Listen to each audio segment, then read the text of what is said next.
We got a 56 Chevy Bel Air set up like for the track, basically. You see the front's jacked up. I'll show you the back in a minute. This engine looks like it's very well detailed. Willwood brakes, manual brakes, MSD ignition. Got the Delco Remy battery. Like, get back here and take a look. It's got the cheater slicks on it. They call them cheater slicks because you see those two grooves in there? See that?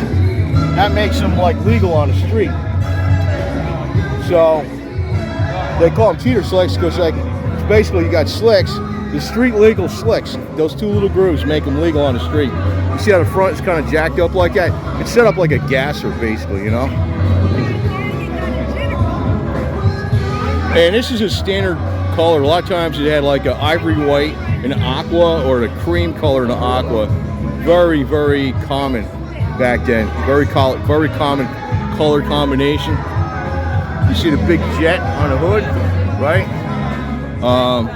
Tachometer on a steering column on it. Yeah, that's very common. This was a car that was way ahead of its time. Wing windows, of course. You can see the steering wheel. Steering wheels are a little bit bigger because a lot of the cars did not come with power steering, which that doesn't matter when you're rolling. As long as you're rolling, it's like no big deal. If you're parking, it's like you got to power it, you know. You got to use like a lot more arm strength if you're parking the car going like 1 mile an hour. So that's why they had a bigger steering wheel to give you more leverage. So he's got, you know, I guess a 5-speed or something, or 4-speed. I don't know what's in here. You know, the instrumentation is all pretty much stock, it looks like, except for the attack is added on there. You know, he's got some gauges underneath the dash. That was very common to do back in the day. And this has the roll down windows, of course, but I like the vent window where you got a little crank on there because it holds the window in place. You know, if you got the ones that just hold open by resistance, after a while they wear out, and when you're going down the road, they close by themselves because you know, the friction in here, the joint screws up. So you got it where you can, you know, crank it open, which will keep it in the right position. You got your little lock for your window right there. You all got that. This was a common spot.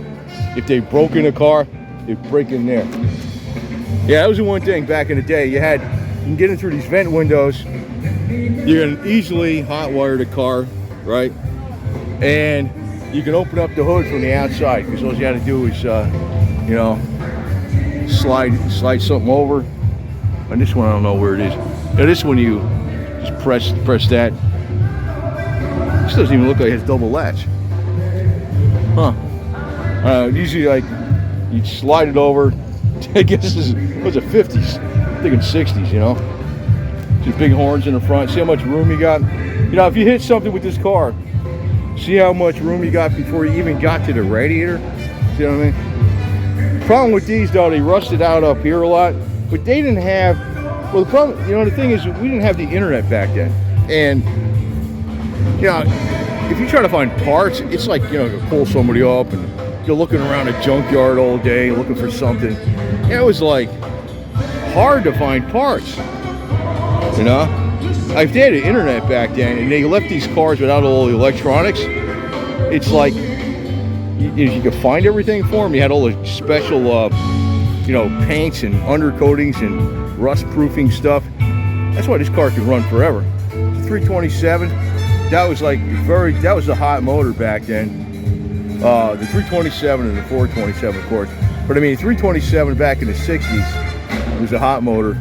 350 came out, and I used to go, what's that 350? What's that junk, you know? I didn't realize it was the same thing, just with a bigger bore. So, 327. Most cars actually were 283s. I'd say probably a lot more of them were 283s back then. A lot of loads of them.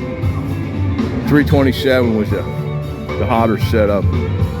But, you know, once in a while, there wasn't that many big blocks, too. A lot of people didn't have them because they were basically, most of these smaller cars, like this wouldn't be like a really big car, or any car, like say the Chevy, Chevy Nova wouldn't have a big block in the 60s, you know, none of that. So most of the mid-size Chevys and stuff, maybe if they can order a big block, they wouldn't have it. People just bought whatever the standard motor was, which usually is like a 283 or 307 was later. But 327 is a very, very good motor. But you see the stance on this, and the way those wheels are painted. It's like a gasser, man. It's set up like a gasser. Really cool the way the stripes are. You know, the chrome, how it comes up, integrates with this piece up here on the top of the doors in the corner. You know, so.